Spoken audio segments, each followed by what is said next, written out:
Hi friends, ఎలా ఉన్నారు అందరూ? నేను ఇవాళ అంటే చాలా బాగున్నానండి. ఎందుకంటారా, అంతా మా బావకి నేను ఇవాళ బీట్రూట్ తినిపించాను.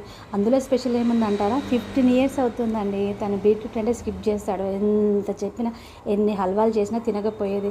అలాంటిది ఇవాళ బీట్రూట్ దోశ వేసానా, ఒకటే తిని వదిలేస్తాడేమో అనుకున్నాను. ఇంకా 2 కావాలని ఆర్డర్ వేశారు. బయట కాదండి బాబోయ్, నాకే.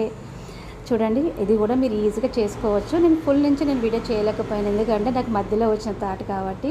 నెక్స్ట్ టైం నేను ప్లాన్ చేసుకొని మంచిగా బీట్రూట్ నీట్గా ఎలా పొడిలా పేస్ట్లా చేశాను అనేది మీకు చూపిస్తాను. దోసపిండిలో ఏం లేదండి, మన కొబ్బరి గిరే ఉంటుంది కదా, దానికి జస్ట్ బీట్రూట్ నీట్గా కడిగేసి చెక్కు తీసేసి మన కొబ్బరి గీరినట్టు గీరేయడమే.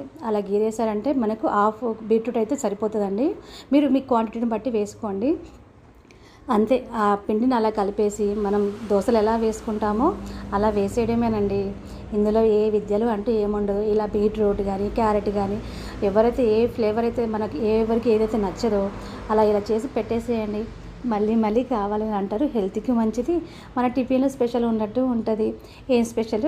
బీట్రూట్ దోశలు స్పెషల్.